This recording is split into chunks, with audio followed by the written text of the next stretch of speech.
Hey guys, Kyle, the Death Knight of Anime here, bringing you my review for Fire Force Episode 18. I'm sorry this one's late, guys. It's just I was when I was recording my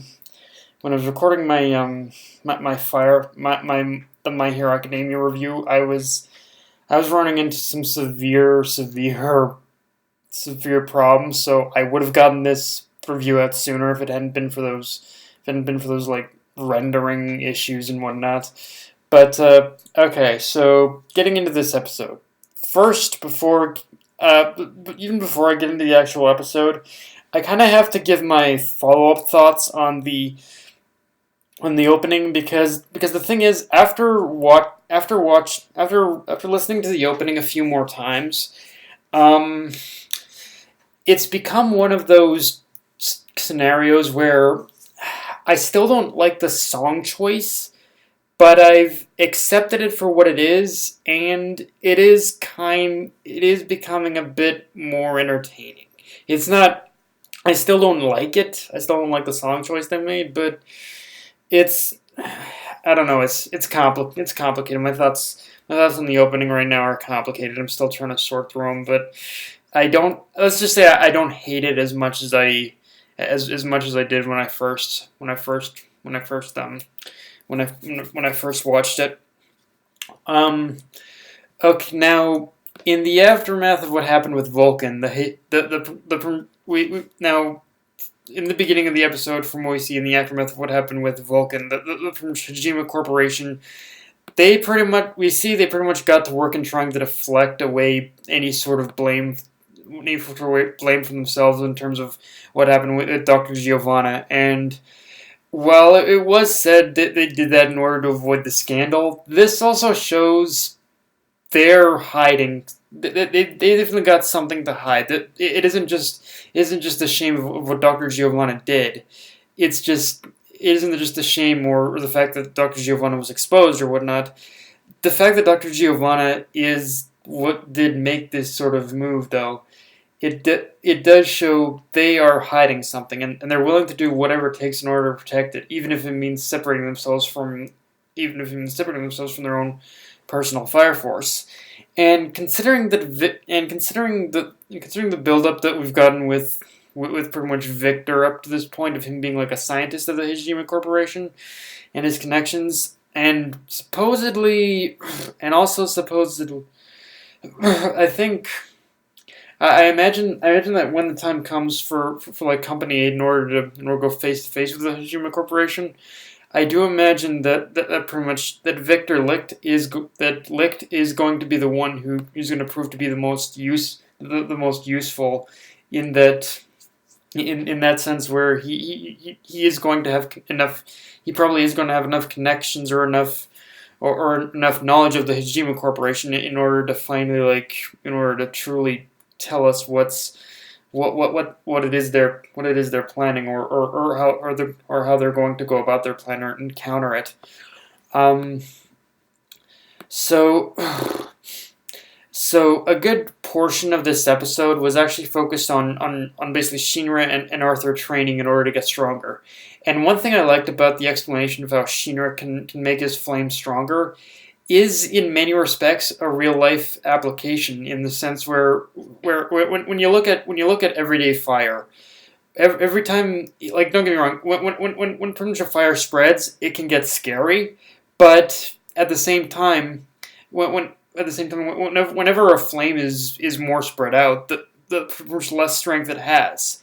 There, the less strength it has. The less strength it has, and the less strength that there is behind it, and you gotta admit, but of course, the more focused a flame is, then the stronger it actually is.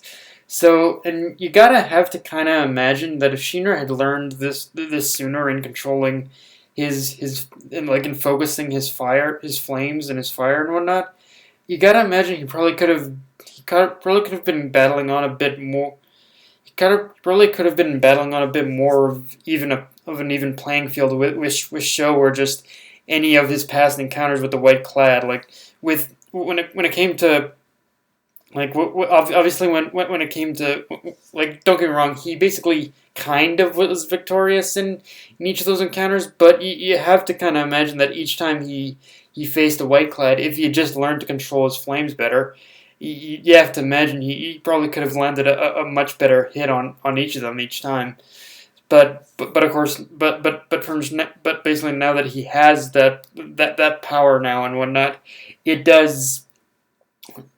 But I guess just the fact that he has that power now, it does in its it at least shows that, yeah, he's that yeah, with him having at least mastered the fundamentals of controlling his flame now, you got to imagine he is going to be fighting on a little bit more of an even playing field now, with the a little bit more of an even playing field, or he's going to have an easier time in fighting them now. Um,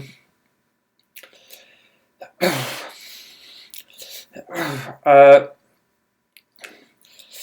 and now, of course, in Arthur's case, it was now the cool thing too is of course, like I said, with Arthur, he's also the one who he's also the one who was training in order to get stronger as well. And the cool thing about this, the cool thing about Arthur and Shinra, is that, like, I guess it's kind of typical anime logic to go by, but but with Arthur and Shinra, they pretty much had kind of the opposite things to work on.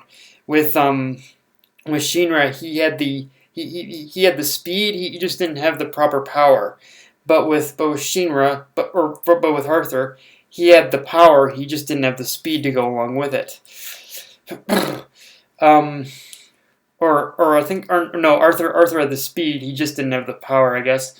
Um, in Shinra's case too, I also like how something as simple as martial arts and pressure points was actually used as a means for Shinra in order to help control the flow of the fire through his feet. It's honestly one of those things where just the simplest of applications can simplest of means in order to, like, kind of to explain a power system just work. And in this case, it does. Like, it by pretty much doing this with his by pretty much doing this, it did activate a pressure point in his feet that allowed him to better control the power of his feet, of his flames and whatnot.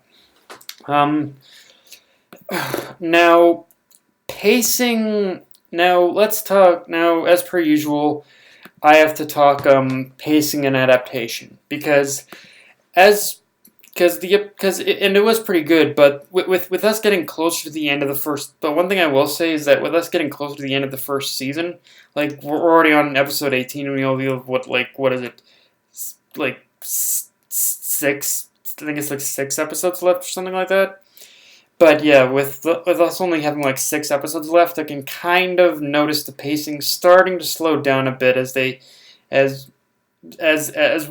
what they kind of did with this chap as what they did with this particular episode is they focused less on streamlining it, and actually kind of intersplicing certain aspects to different chapters together. But for this particular episode, even in knowing that in this particular episode, it really worked well, because we were pretty much allowed to focus on Shinra and Arthur training, while at the same time also coming back to, like, Company 8. And in that particular case, we focus on Vulcan and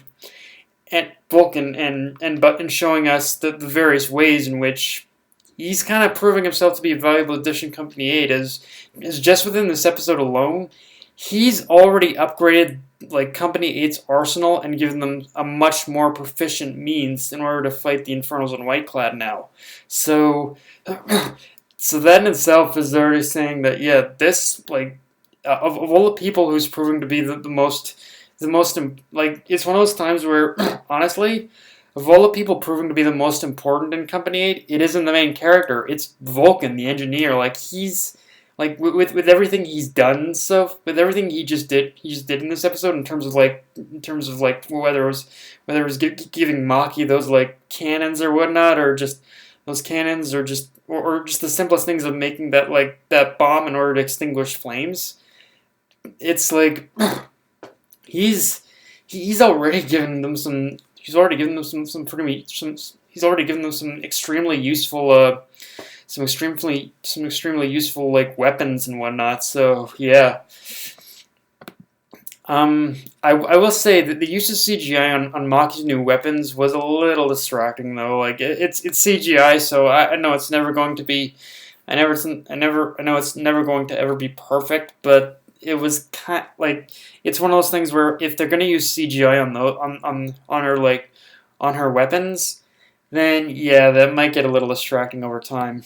The problem I will say the problem I do have with this episode though is that with a title like Secrets to Pyrokinesis, I like it's one of those where I kind of had a feeling I would know I knew what I was in for as like I said, it focused on the training and whatnot. But a small part of me was hoping we'd finally address the part that was skipped over when Victor Licht was first introduced. But the fact that we haven't yet kind of concerns me a little. And I don't know, maybe it's just me, and maybe that was just kind of something that it didn't even need focus. But yeah, I'm yeah, I don't know. I'm kind of hoping we kind of address that soon. But we'll have to wait and see. Um, but yeah, guys, that's my review. If you enjoyed the video, like, comment, subscribe. Follow me on Twitter, Facebook, and Mr. Crunchyroll. Death Knight of Anime, signing off. Later, guys.